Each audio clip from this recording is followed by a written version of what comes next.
I'm sure we all can agree, Lynley does an amazing job of making a very complex subject quite accessible. I really appreciate that.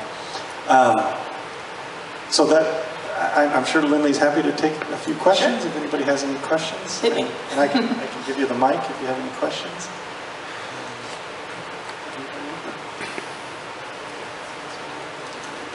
That was a great talk, by the way. Thank you. In preparing parchment, what about this side that had hair? So How was that? Was that prepared differently? It would have to be, I would think.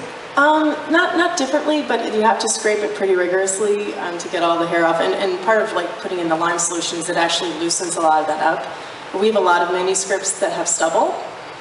It's very hard to get it completely cleanly off. So a lot of times you can actually still feel the little bits of hair. And some of them actually have like entire pieces of hair still.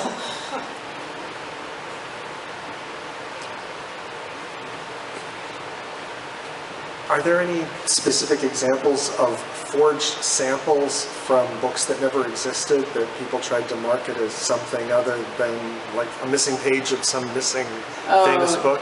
Yeah, that's a good question. Not that I can think of off the top of my head with medieval manuscripts, although I'm sure it's happened.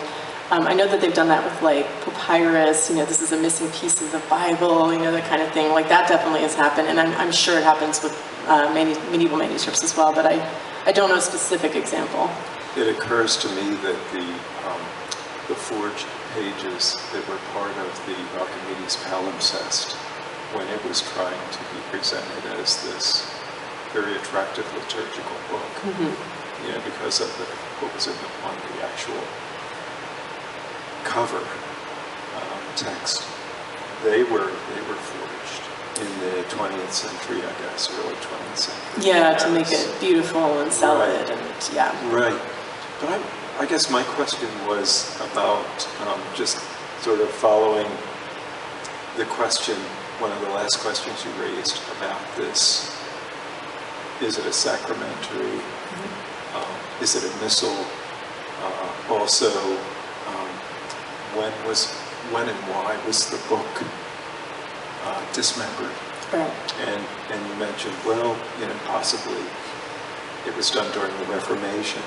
So to go to the next step, do you then look at historical accounts of and documents about, let's say this monastery being looted? Right, I did actually. So Ecodicee is the same place where the modern forger is getting all of his good stuff from. They actually have digitized a lot of the Schaffhausen manuscripts, and that's where I was able to find some really great comparisons. They're not all up there, but what I did find, that led me to sort of dig deeper into, I found one book that was published about Schaffhausen, and they actually had a list that was a medieval list of what had been in their library. And all of the liturgical books from that list have been destroyed.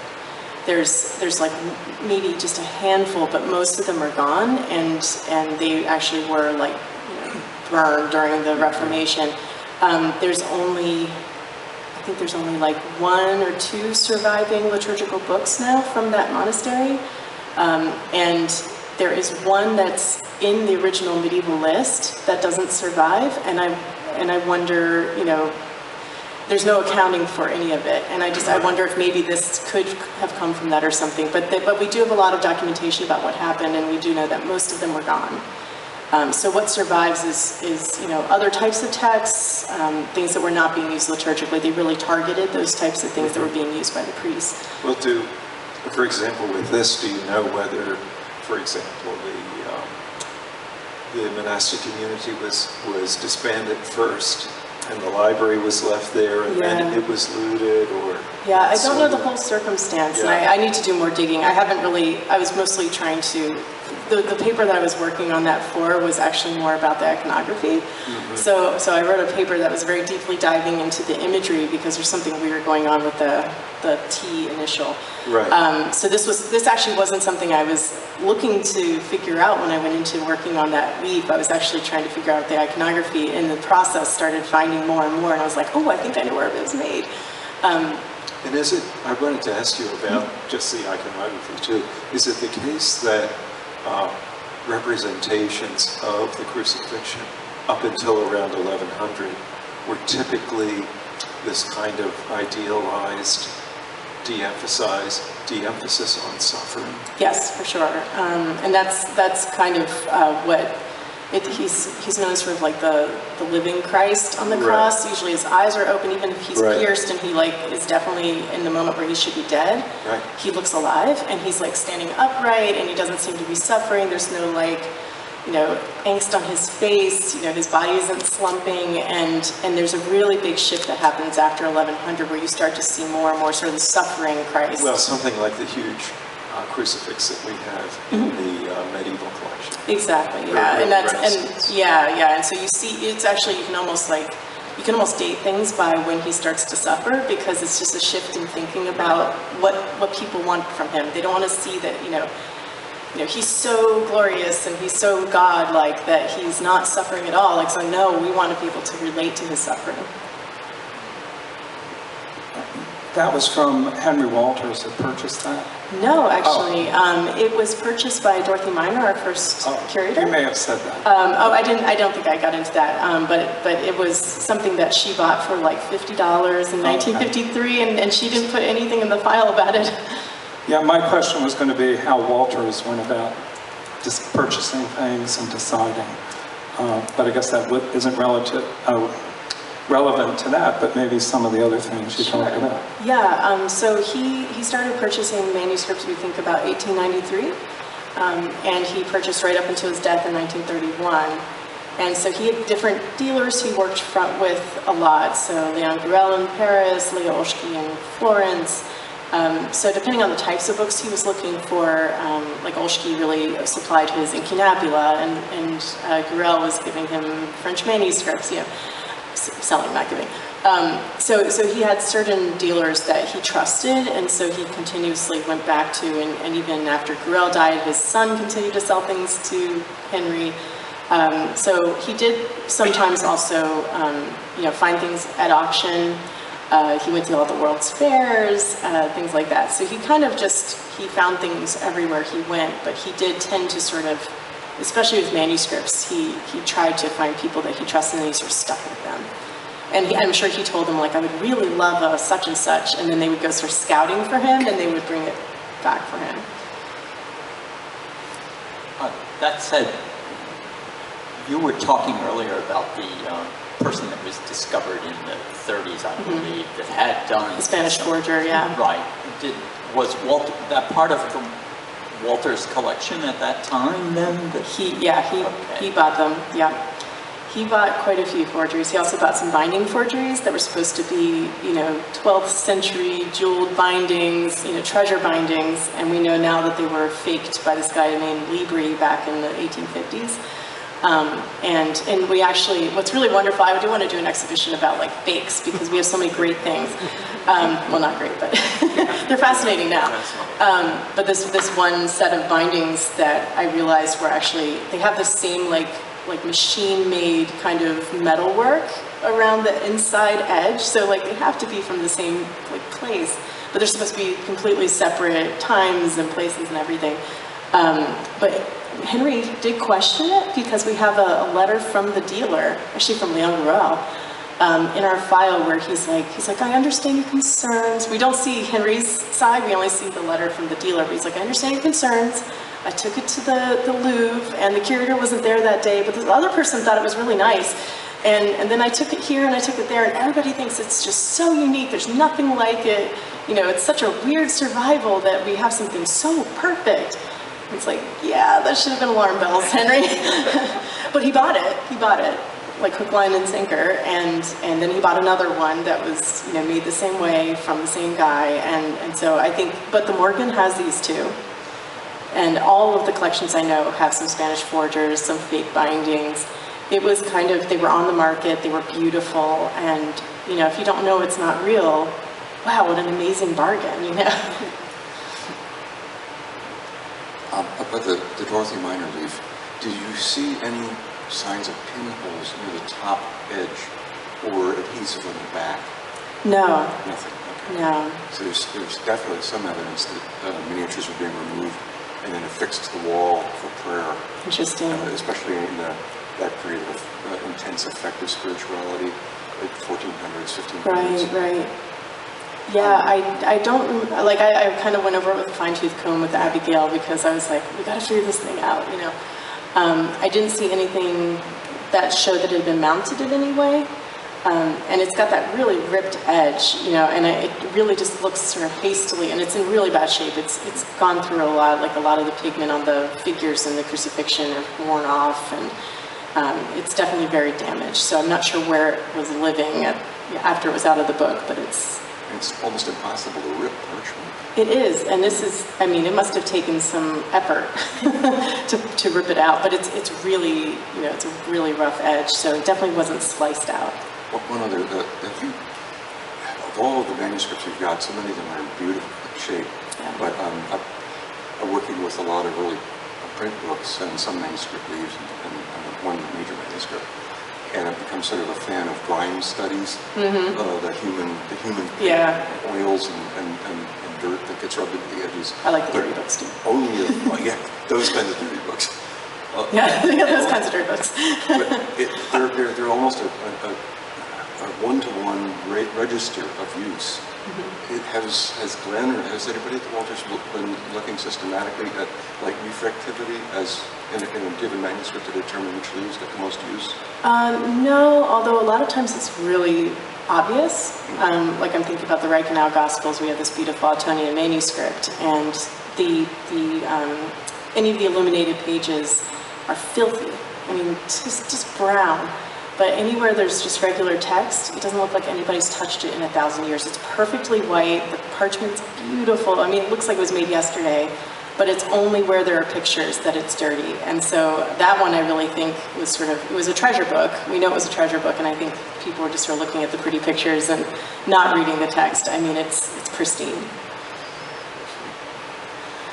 So when you were talking about the forgeries, I was reminded of the story that was a movie last fall, I think, Can You Ever Forgive Me, where the woman was forging literary letters, and she was actually prosecuted once she was discovered. Yeah. So I was just wondering if any of, I guess, especially these more recent ones, have had any repercussions for the people that have done it. We haven't caught them. Okay. We don't know who it is. The recent ones, we don't know who it is. Spanish forger, they never figured out who he was. They identified his hand, and once they did, they figured out which ones were by him. But we still don't know his name. And the bindings I was just talking about that are fakes, this guy Libri he was actually like a librarian back in the mid-19th century, and he suddenly had this amazing book collection, and everyone was like, how'd you do that on your salary? And what it was is he was sort of stealing books out of libraries he was working in, and he would steal the ones that people weren't that excited about, you know, nothing super special.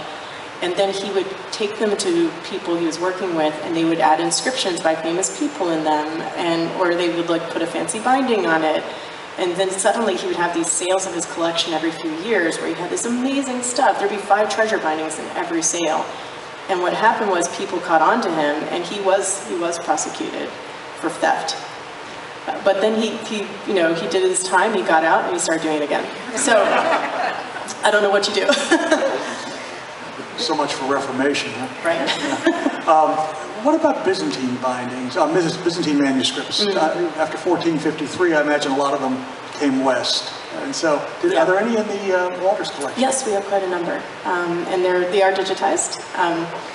But I don't know of any sort of forgeries or anything. I'm sure there are plenty, in that realm, but I don't really work on Byzantine manuscripts. I do know that we have a Russian book that's sort of on the edge of like Byzantine, where there's something funny about it, where somebody in the maybe 18th or 19th century did some stuff and added some things to make it seem a lot earlier than it actually was. So for a long time, we thought it was like centuries earlier and that it was this really special thing. And then it was discovered that he had been, he had just added some things to make it seem like, oh, it has to be before this date. I can't remember exact specifics, but he's been called out for it, but can't do anything about him either. Okay, any other questions? Okay.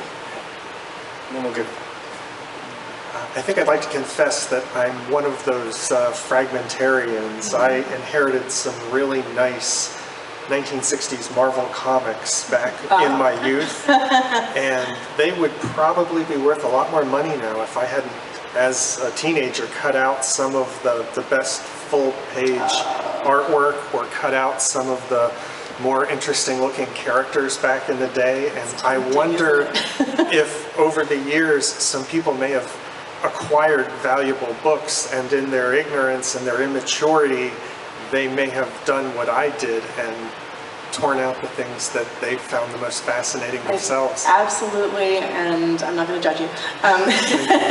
No, but we actually, I mean, this happens all the time still, and this is why I kind of feel like I'm being this cheerleader of like, don't rip up books. But, I mean, a few years ago, just when I got to the museum, this collector came to us, and he had a full antiphonary that he had owned that was complete antiphonary. It has the stamps from the monastery in Spain, so I know exactly where this thing was made.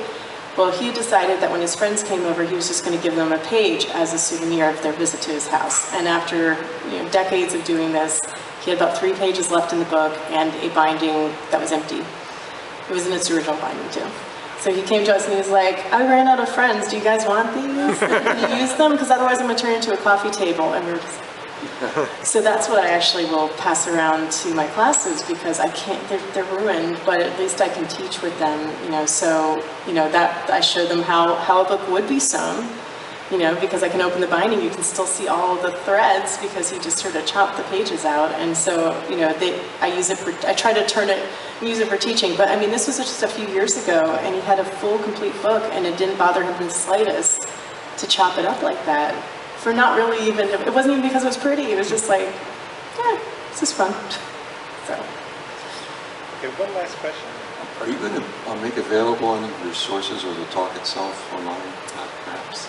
I mean, I haven't footnoted it because it's just sort of a lecture, I'm happy to if you had specific things you wanted to know more about, like I just published an article about that page with the crucifixion that I researched. Like there's that would contain the fragmentology article, or is that too recent? No, the fragmentology article just came out, and it's fully available online. So that's one. Maybe I don't know if Paul, if you have everybody's emails, maybe we can send it around or something. Send us some links and I'll put them on our webpage. Okay, that'd be great. Yeah. Also, if people are interested in an earlier, significantly earlier talk on the same subject, Christopher Hamill delivered a talk to Rare Book School about cutting up manuscripts for fun and profit. Yeah. And he talks about Eddie, and he has some really hair-raising anecdotes about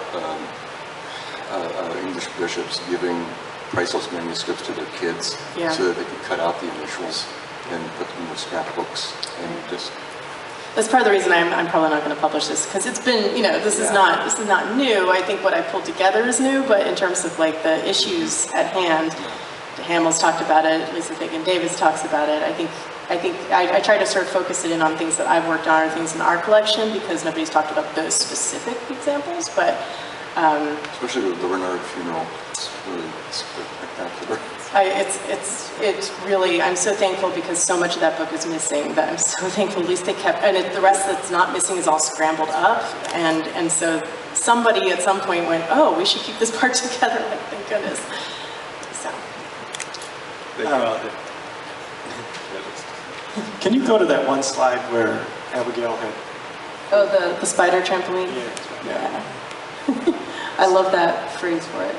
The sun's coming in now, so we're going to lose the light. But anyway, I just thought it was a wonderful metaphor. Right? First I thought, well, why not just put it under, glass or something to hold it straight? But it needs to flex, right? It needs to and if you put it under glass, what the danger is that that moisture can get in there, and it can stick the pigments to the glass. So you can never have it direct. Sorry, I have 80 some slides. I told you it wouldn't take more than the right time. What I think is, so wait, go back there to the, so look, this is preparing the parchment, right? They're stretching it out, right? Kind of in that same spider web pattern. This is preparing the parchment for the finished book. Right. And if you go to that spider web, right, it's a nice metaphor. If you think about it, right, this this piece of the parchment is waiting to go into, Right. to be reunited with its book. I mean, it may never be, but Yeah. but it's just an interesting idea, right? She's re-stretching the parchment. That's a good point. Yeah, I never thought about like those two things together. But It's a wonderful, wonderful invention. Did she invent this? I think so. I think it's her own thing. She started doing these maybe 20 years ago, and so we have a number in the. She doesn't do it with everything, but the first time she showed it to me, she sort of laughed. She's like, "Yeah, I always picture a little spider like bouncing on the middle of it," and I was like, "I love that." Okay. Did you? I Let's do. wonder if you could explain that picture. This one. Yeah, more detail. Sure, sure. So basically, in this case, they cut the fragment out of the page. So when you don't have, in parchment, when you don't have like the whole page to stay more or less flat, if you just took a piece of it, because humidity, it'll make it curl the least thing, right? So this little piece is only about that big. And so what happens is if you don't have it attached to something, it just does that.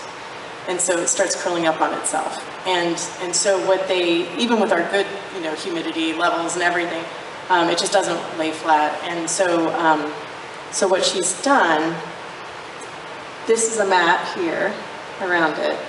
And then these threads are attached to the mat, the other side. And what she did is she sort of found the points of the parchment where if it starts pulling this way, it needs to be pulled back a little bit to keep it flat. So she's tensioned it all the way around in just the right points so that no matter how the parchment pulls, that will pull back. And it's thread it's pretty flexible too. So it's not going to hurt the parchment, it just kind of keeps it from going anywhere. Does she have to retension it periodically? So far, no. She hasn't had to retension it yet. But it might happen that at some point it becomes a little lax or something, and maybe she'll have to tweak it. But as far as I know, she hasn't had to do that yet. So I think he's asking also about the iconography. Do we know what's happening? Oh, I'm sorry. I'm thinking about spider trampoline. Let's see. I think this is. It's the prophet Elijah. It's Elijah. Thank you. And he's Yes. in heaven, and he's in the chariot. Yeah, it's and Elijah in the Elisha chariot of- is receiving his mantle is Right. on earth. And that's how, the color scheme and everything is just Yeah, you get the heavenly perfect. blue and the earthly red. Perfect And accounting of First Kings. there are a number of images in the manuscript still surviving in the actual bound book that are very, very similar to this. So I'm sitting here trying to which one is it? There's also the vision of Ezekiel has a very similar feel, except it's the enthroned is up here instead. Okay, just in the interest of time, and I've got to open up the library to the public. Oh, right. If we can give Lynley a thank you for